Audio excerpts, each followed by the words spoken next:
Hi guys, welcome to SL Moment of the Day YouTube channel. මං අද ඔයාලට කියලා දෙන්නම් Arabic sweet කෑම එකක් කොහොමද ලේසියෙන් පහසුවෙන් ඉතාම අඩු කාලයකදී හදාගන්නේ කියලා. මං හිතන්නේ මේ වීඩියෝ එක වැදගත් වෙන්නේ මැද පෙරදිග සේවය කරන ඔයාලට. විශේෂයෙන්ම ගෙවල් ඇතුලේ සේවය කරන ඔයාලට. තවත් විශේෂයෙන්ම පළවෙනි පාර මැද පෙරදිග සේවයට ආපු ඔයාලට මේ වීඩියෝ එක ඉතාමත් වැදගත් වේවි සේව් කරලා තියාගන්න. හරි. මුලින්ම භාජනයක් ගන්න. ඒ භාජනයට සීනි මේස හැන්දක්, එනසල් කුඩු කරපු මේස හැන්දක්, පොල් තෙල් මේස හැන්දක් මේ තුනම සමානව දාන්න. පොල් තෙල් චුට්ටක් වැඩි වුණාට කමන්නේ.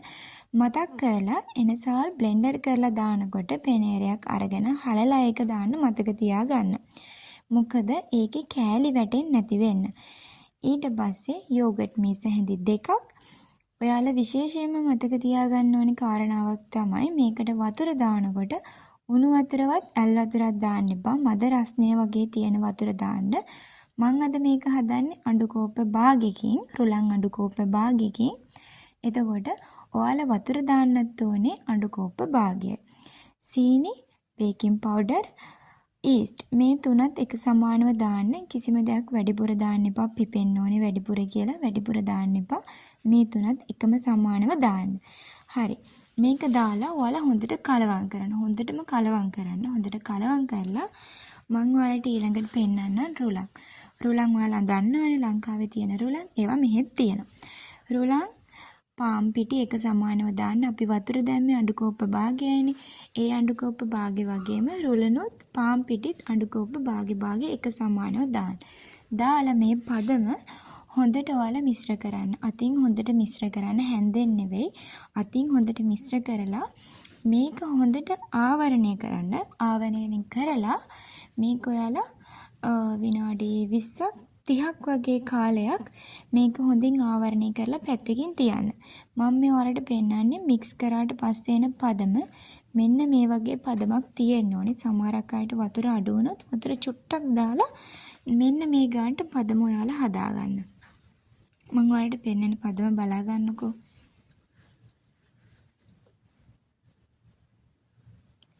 පස්සේ ඔයාලා ටිෆන් එකක් ගන්න. පොරන් එකට දාන්න පුළුවන් වෙන ටිෆන් එකක් ගන්න. ඒකේ හොඳට ඔයිල් දාන්න.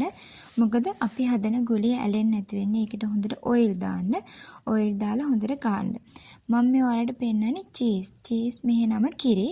එතකොට ඒ චීස් එක කෑල්ලක් 9 කෑලි 9ක් විතර වෙන්න කපන්න. කපලා ඔයාලා අර හදාගත්ත පදම තියෙන්නේ.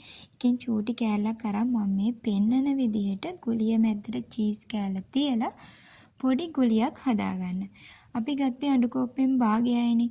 අඬු කෝප්ප භාගයක් කියන්නේ සාමාන්‍යයෙන් මං හිතන්නේ ගුලි 25ක් 30ක් වගේ තමයි එන්නේ. මටත් ඒ ගාන තමයි ආවේ. ඔයාලට සාමාන්‍ය එක දවසකට වගේ ඒ ගාන හොඳටම ඇති. මේ තියෙන්නේ එහෙම මං හදාගත්ත ගුලි ටික. මේක විනාඩි 5ක් විනාඩි 7ක් පොරන් එකට දාලා තියන්න. ඊට වැඩි කාලයක් තියන්න එපා. මේක ඊට පස්සේ පාට වෙන්න බලනවා. ඒ හින්දා ඊට වැඩි කාලයක් තියන්න එපා. පස්සේ ඔයාලා තෙල් චාතිය ලිපේ තියන්න. රස් ගින්දර අඩු කරලා ලිපේ තියන්න. ඊට පස්සේ අර පොරන් එකට දාලා විනාඩි 7ක් විතර තිබ්බේ එළියට අරගෙන මම මේ පෙන්නනවා වගේ මෙහෙම ඔයිල් එකට දාන්න.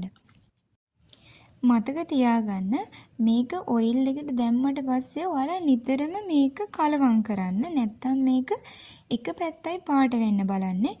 ගොඩාක් පාට වෙන්න තියන්න එපා. මම මේ පෙන්නන ගාන හොඳටම ඇති. පස්සේ මේක ඔයාලා දාන්න ඕනේ රටින්දි පැණියකට. මම හිතන විදියට මගේ එක්ස්පීරියන්ස් එක හැටියට මං හිතන්නේ මෙයාලා වැඩිපුර කණ්ඩායම් කැමති රටින්දි පැණි තමයි. මං ඉතින් අද හැදුවේ රටින්දි පැණියකට දාලා තමයි. සමහරක් අය මේක සීනි පැණියකට දානවා. මං හිතන්නේ හොඳම රටින්දි පැණියක. ඒ උණුවෙන්ම පැණියකටම දාන්න. ඒ උණුවෙන්ම දාපුවාම හොඳට පැණි ඇතුළට උරා ගන්නවා. ඒ නිසා මේක වේලෙන්න තියන්න එපා. ඒ එතනින්ම පැණියකටම දාන්න. හරි. ඊට පස්සේ මම ඔයාලට මේ පෙන්නනා වගේ එක ගුලිය අරගෙන පොඩි හිලක් මැද්දෙන් දාලා ඔයාලට කැමති දෙයක් උඩින් ඩෙකරේෂන් කරගන්න පුළුවන්. එහෙනම් ඔයාලා හදලා බලලා යටින් කමෙන්ට් එකක් දාන්න රසද නැද්ද කියලා. එහෙනම් ගිහින් එන්නම්.